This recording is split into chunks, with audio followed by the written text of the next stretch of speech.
सारे वक्ताओं ने अपने बातों को रखा, लेकिन यह कार्यक्रम जिस चीज में सेंटर्ड है उस पर थोड़ा बात किया जाए। यह बदलो बिहार महाजुटान क्या है, जो आप देख रहे होंगे आगे लिखा है बदलो बिहार महाजुटान। तो बदलो बिहार महाजुटान 9 मार्च 2025 को पटना गांधी मैदान में भाकपा माले की तरफ से ये एक बिहार के तमाम लोगों का गोलबंदी होगा। उस गोलबंदी में बिहार के तमाम सवालों को लेके हम लोग वहां पे जाएंगे, चाहे वो मजदूर हो। अभी यहाँ पे सफाई कर्मचारी भी कुछ बैठे हुए थे, बता रहे थे अपना बात। सफाई वाले हो, आशा हो, आंगनबाड़ी हो, रसोईया हो, नौजवान हो, छात्र हो, महिला हो, गरीब हो, तमाम मुद्दा वाले जो भी सवाल है, सभी लोग पटना के गांधी मैदान में जुटेंगे। और उस महाजुटान का हम लोग नाम दिए हैं बदलो बिहार महाजुटान। तो ये बदलो बिहार महाजुटान क्यों है, तो हम लोग देखते हैं कि इस बिहार में तकरीबन 20 साल होने जा रहे हैं, और 20 साल से बिहार के इक़्तिदार पे एक ही आदमी बैठे हैं, जिस इंसान का नाम है नीतीश कुमार। और नीतीश कुमार इस 20 साल में कहते हैं कि हम सुशासन की सरकार है, हम सुशासन बाबू हैं, हम 3C पे अपना रूल को चलाते हैं। 3 गो सी पे, भोजपुरी में उसको समझिएगा। 3C का मतलब हुआ क्राइम, करप्शन, कम्युनलिज्म। ये 3 चीज पे कंट्रोल करने के नाम पे नीतीश इक़्तिदार पे आए थे। और इस बिहार का स्थिति ये बना हुआ है कि हर दिन हम लोग अखबार पढ़ते हैं तो देखते हैं कहीं हत्या है, कहीं रेप है, कहीं कोई डकैती है। अभी तो बेतिया की जो विधायक है, उसका मंत्री है वहां पे रेणु देवी, उसका भाई इस सुशासन का सरकार में बंदूक दिखा के एक आदमी का अपहरण कर लेता है। तो ये तो बिहार में चल रहा है। तो नीतीश का ये जो सुशासन का राज है, तो इसमें क्राइम चरम पे है। अब दूसरा आता है कम्युनलिज्म। नीतीश जी बोले थे कि हमारे इस शासन में सभी मजहब के लोग सुकून से रहेंगे, लेकिन नीतीश को ये दिखाई नहीं देता है कि बिहार के मुजफ्फरपुर में एक मस्जिद के पास को जाके उपद्रवी तत्व वहां पे दंगा कराने का साजिश करते हैं। आप देख लीजिए दरभंगा में कुछ अनसोशल एलिमेंट चाहते हैं कि बिहार में दंगा हो जाए, लेकिन ये नीतीश जी का राज में, नीतीश के राज में सिवान में एक दलित समाज के मास्टर मूंछ रखते हैं तो उनका मार के हत्या कर दिया जाता है। गया के टेकारी में एक आदमी अपना मजदूरी मांगता है तो उसको मार दिया जाता है, दलित समाज से आते हैं। तो नीतीश जो कहते हैं कि कम्युनलिज्म को हम कंट्रोल कर लेंगे, तो नीतीश जी को हम लोग ये बताना चाहते हैं कि नीतीश जी आपके इस 20 साल के शासन में बिहार में नफरत इतना बढ़ गया है कि आज लोग ट्रेन में सफर करते हैं तो ट्रेन में लोग का चेहरा और उसका पहनावा समझ के लोग उस पर हमला कर देते हैं। ये नीतीश जी का था। और तीसरा उनका था कि करप्शन से हम मुक्त बना देंगे।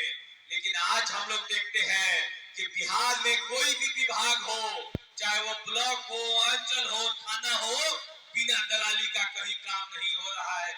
1-1 रुपया में दलाली लग रहा है, चाहे पासपोर्ट का इंक्वायरी हो, चाहे आपको FIR करना हो। तो नीतीश का ये जो तीनों दावा है, यह फेलियर है। और इस फेलियर को खत्म करने के लिए हम लोग ये बदलो बिहार महाजुटान करने जा रहे हैं, जहां तमाम बिहार के लोग अपने अपने जन समस्या को लेके 9 मार्च को पटना में जुटेंगे। और वहां से एक हम लोग चुनौती देंगे, क्या नीतीश कुमार, डबल इंजन का सरकार मोदी का जो बिहार में चल रहा है, ये डबल इंजन का सरकार को बिहार की जनता अब नहीं चलने देगा। अब तुमको बिहार का इक़्तिदार पर से उठा के भगाने का तैयारी बिहार के तमाम गरीब मजदूर और किसान कर चुके हैं। यह हमारा एजेंडा है। हम लोग देखते हैं कि बिहार में इस बार तीसरा बार एनडीए का सरकार आया।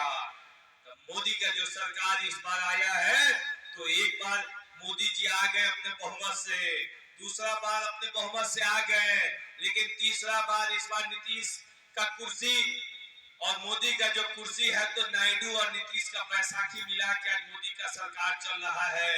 या नीतीश कुमार जो कहते हैं कि हम सेकुलर आदमी हैं, हम धर्मनिरपेक्ष आदमी हैं, तो आज यह मोदी का समर्थन देके दिल्ली में क्यों सरकार चलवा रहे हैं, यह बिहार का तमाम अल्पसंख्यक समाज पूछ रहा है।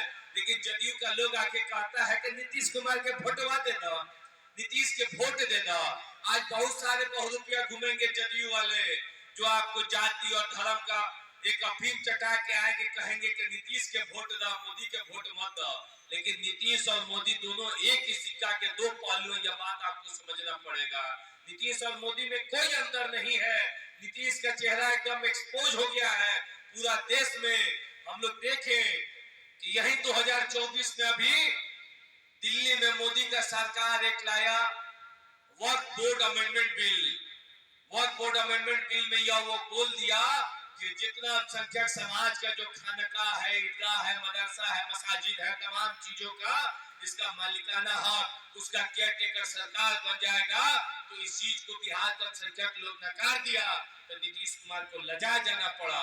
इस वक्फ बिल का जो समर्थन करने वाले नीतीश है, एक बार मोदी से ये नहीं बोले कि इससे देश में नफरत फैलेगा, इस कानून को मत लाइए।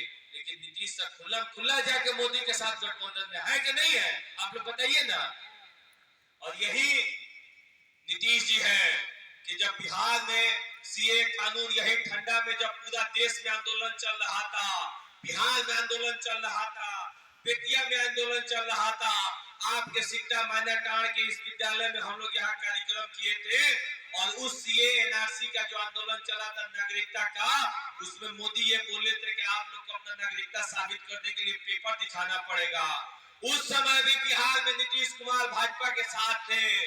माले के 3 विधायक थे, माले के 300,000 से ज्यादा कार्यकर्ता जब पटना पहुंचे और वहां पे हम लोग बोले कि नीतीश कुमार आप एकदम स्पष्ट बोलिए कि बिहार में एनआरसी नहीं होगा, बिहार में सीए लागू नहीं होगा, बिहार में एनपीआर लागू नहीं होगा।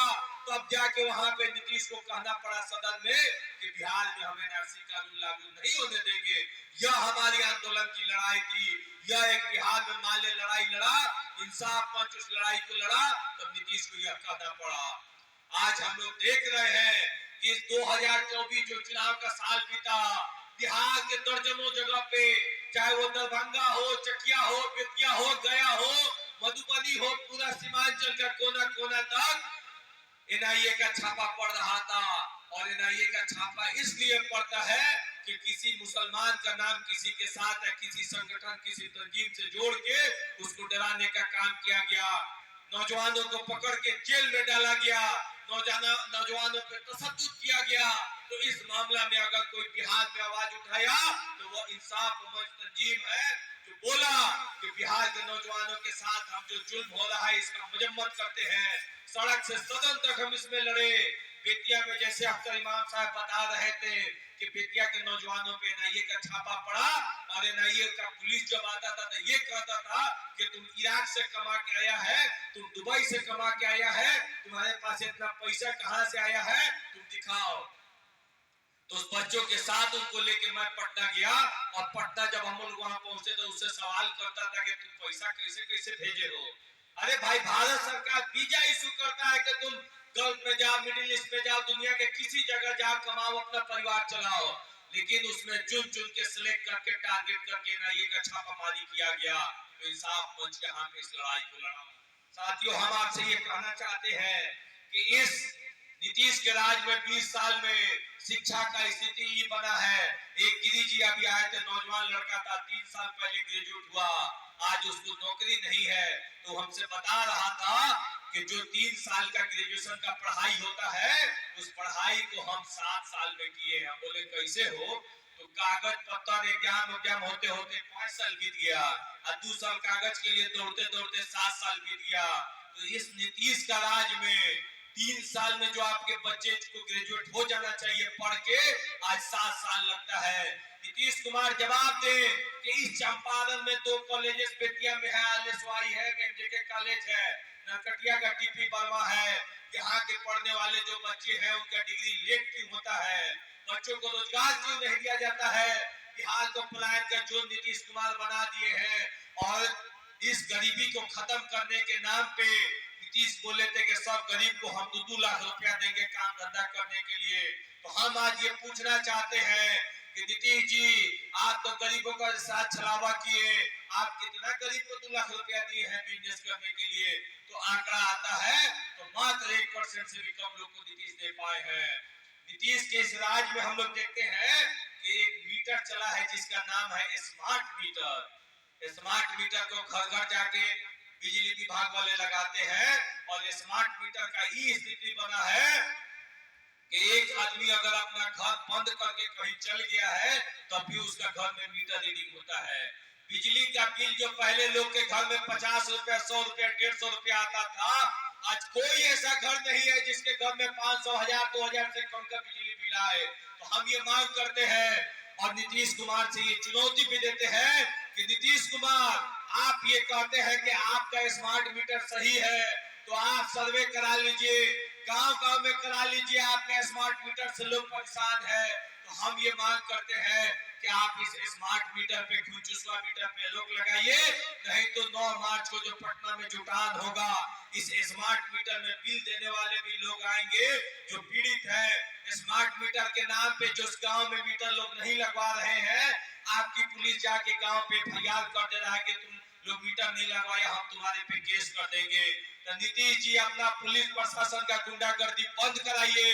आपकी ये पुलिस अपराधियों को नहीं पकड़ती है, आपका पुलिस जाके निर्दोषों पे केस करती है, निर्दोषों पे दमन करती है। इसलिए इंसाफ मंच इन तमाम चीजों का और नीतीश और भाजपा का ये जो डबल इंजन का सरकार है, इनके तमाम पॉलिसी का हम लोग निंदा करते हैं और इनका विरोध करते हैं, इनका मजम्मत करते हैं।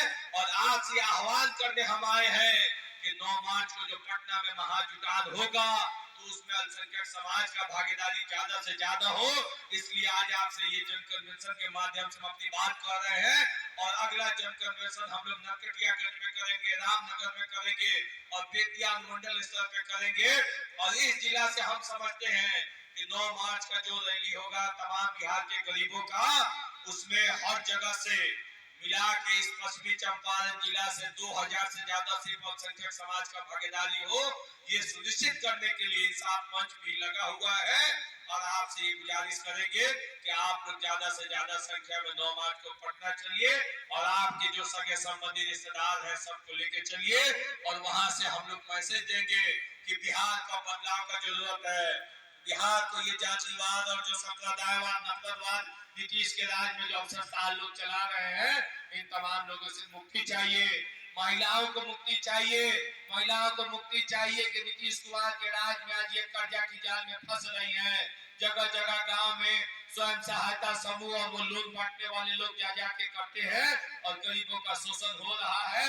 इन तमाम सवालों को लेके बिहार के सभी लोग पटना में जुटेंगे और आप लोग का भागीदारी ज्यादा से ज्यादा हो। इन्हीं सब बातों के साथ हम अपनी बात को खत्म करेंगे। इंकलाब जिंदाबाद, इंसाफ मंच जिंदाबाद, सिकटा मान्यतार की जनता जिंदाबाद। बहुत बहुत शुक्रिया कि आप लोग इस ठंड में यहाँ पे आए और हमारी बातों को सुने। बहुत बहुत शुक्रिया। इंकलाब जिंदाबाद।